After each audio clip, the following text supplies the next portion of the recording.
ചെറുകഥ വീട്ടിലേക്കുള്ള വഴി. കഥാരചന മധു നിരഞ്ജൻ. ഇതൊന്ന് തുഴഞ്ഞ് കരക്കടുപ്പിച്ചിട്ട് വേണം കുമാരൻ്റെ ഷാപ്പിൽ പോയി അന്തിക്കള്ളും മുളകിട്ട് വച്ച മീൻകറിയും കപ്പയും കഴിക്കാൻ. വിശന്നിട്ട് വയ്യ, ഇതുവരെ ഒന്നും കഴിച്ചിട്ടില്ല. ഈ വള്ളം ഉന്തിയിട്ട് നീങ്ങുന്നില്ലല്ലോ ദൈവമേ. രാവിലെ മുതൽ തുടങ്ങിയതാ വല വീശാൻ. അധികമൊന്നും കിട്ടിയിട്ടില്ല.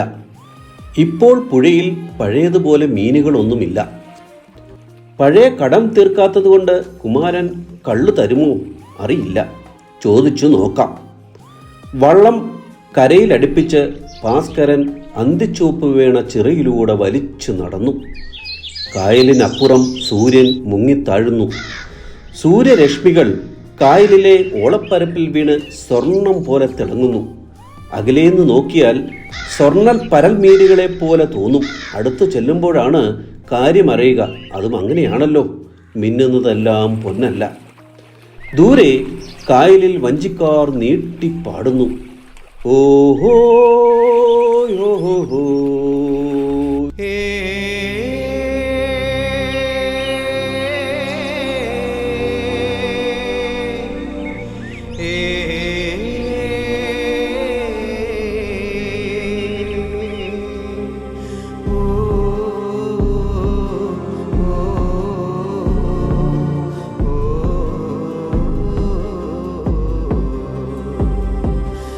അന്ന് കിട്ടിയ കുറച്ച് പുഴമീൻ ഷാപ്പിലെ കുമാരന് കൊടുത്തു ഭാസ്കരൻ. കുമാരാ, 2 കുപ്പി കള്ള് ഇങ്ങെടുക്ക്. ചേട്ടാ, പഴയ കുറച്ച് പറ്റ് ബാക്കിയുണ്ടല്ലോ. പറ്റ് തീർക്കാത്തവർക്ക് ഇനി കള്ള് കൊടുക്കണ്ട എന്നാണ് മുതലാളി പറഞ്ഞിരിക്കുന്നത്. അത് പിന്നെ തരാം, നീ കള്ളുതാ. നാളെ കർക്കിടകം 1-ാം തീയതി അല്ലേ? അപ്പോൾ മഴച്ചാറ്റൽ ഉണ്ടാവും. പുഴയിൽ അപ്പോൾ വല വീശിയാൽ മീൻ കിട്ടും.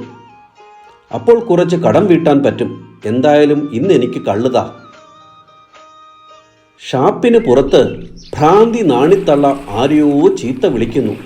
നീയൊക്കെ മുടിഞ്ഞു പോകും, നീയൊക്കെ മുടിഞ്ഞു പോകും. പെറ്റ വയറിന് ഒരു തുള്ളി കഞ്ഞി തരാത്ത മക്കൾ. എനിക്ക് വിശക്കുന്നു, എനിക്ക് വിശക്കുന്നു, അയ്യോ എനിക്ക് വിശക്കുന്നു. ഒരു നിമിഷം ഭാസ്കരൻ വീടിനെക്കുറിച്ച് ഓർത്തു. താൻ വരുന്നത് നോക്കിയിരിക്കുന്ന തൻ്റെ പെൺമക്കൾ, അവരുടെ ദയനീയ മുഖം, നടക്കാൻ വയ്യാത്ത അമ്മ. അവരും ഒന്നും കഴിച്ചിട്ടുണ്ടാകില്ല. ഇന്നലെ മുതൽ അവർ പട്ടിണിയാണ്. ഭാസ്കരൻ എഴുന്നേറ്റു. കയ്യിലിരുന്ന മുഷിഞ്ഞ തോർത്തുകൊണ്ട് മുഖം തുടച്ചു. അരയിൽ മുറുക്കെ കെട്ടി. കുമാരാ, എനിക്ക് കള്ളു വേണ്ട. നീ ഞാൻ ഇന്ന് തന്ന മീനിൻ്റെ കാശ് തന്നാൽ മതി. പിള്ളേര് വീട്ടിൽ പട്ടിണിയാണ്. കുമാരൻ മുഷിച്ചിലോടെ 3-4 നോട്ടുകൾ ഭാസ്കരൻ്റെ കയ്യിൽ കൊടുത്തു. ചേട്ടാ, ഇന്ന് ചേട്ടൻ്റെ പിള്ളേര് പട്ടിണിയാണെന്ന് പറഞ്ഞതുകൊണ്ട് മാത്രം ഞാൻ കാശ് തന്നതാണ് കേട്ടോ. എനിക്കും വീട്ടിൽ 2 കുട്ടികളുണ്ടല്ലോ. നാളെ കുറച്ചെങ്കിലും കടം വീട്ടണം, അല്ലെങ്കിൽ പിന്നെ ഞാൻ കള്ള് തരത്തില്ല.